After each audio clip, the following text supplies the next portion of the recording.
CS is really important in League, but people rarely practice to improve at CS. Today I'll tell you everything you need to know in order to improve your CSing and what it takes in order to get your CSing to the point 10 CS a minute. I wanted to create this video for a while, as it's very common for me to happen when I coach people with CS numbers like 6 to 7 minions per minute, and they ask me what exactly they are supposed to do in order to improve at CSing, while they already know how to manage the wave. So let's not waste our time with small talks and dive right into the topic.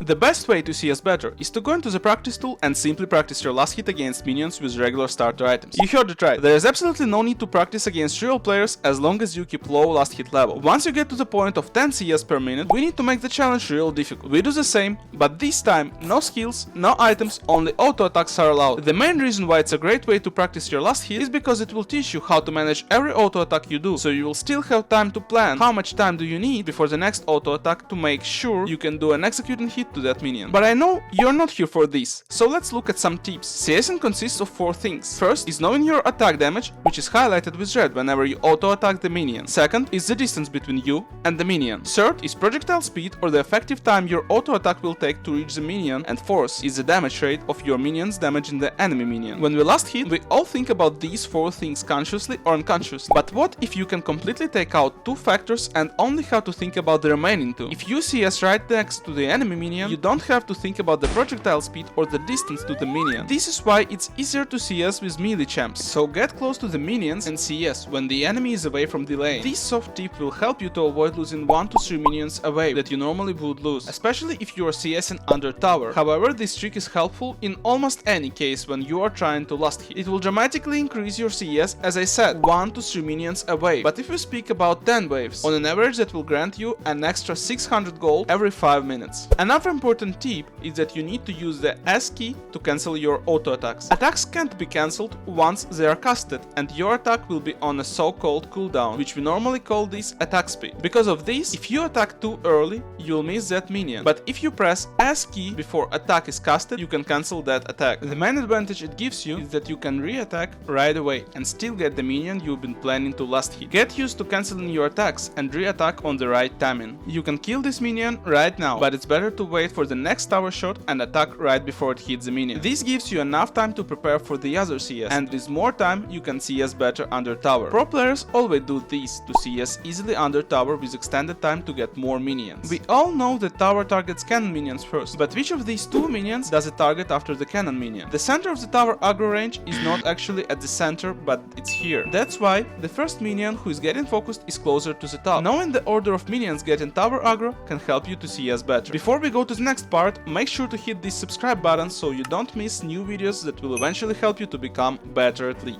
What do you need to know about 10 CS a minute? Firstly, that you should not aim for a specific CS amount in a game without considering the game variables that are out of your control, like matchup you play against, junglers matchup, in-game events that you can't be in charge of. Instead of that, we obviously want to have as many minions last hits as it's possible for you, without sacrificing too many things on the map. What are key points in achieving 10 CS per minute? Getting good resets. Ideally, you need to create a massive slow pushing wave towards the enemy tower so the minions can buy time for you to recall. Try to farm every minion you can without sacrificing too much for it. Don't roam before you have the lane show, unless you can return to the lane by the time the wave is crashing under your turret. There is a huge difference between having 10 CS per minute at 10 minutes and having 10 CS per minute by the time you finish the game. You can also increase your average CS score by farming jungle camps. However, it's better to take them in mid to late game, as in early game you might lose notable amount of HP. On top of that, you should keep an eye on your jungler's role, so you don't steal the camps that your jungler planned to farm. In order to successfully maintain high CS per minute numbers, you need to know where to seek for farm after the laning phase is finished and players are starting to group. Here are 3 simple rules that you need to follow in order to find the farm. First, get the jungle camps when there is nothing to do. For example, when your jungler is dead, or just reset it. When objectives are respawning, so you don't need to take care of waves. When your allies are already pushing the lane you've been initially assigned to. Second, clear enemy jungle camps whenever you win a teamfight. If there are no objectives that have higher priority than enemy jungle camps before you reset. Third, move to the lane that is the most suitable for you. For instance, ADC and support are usually going to mid,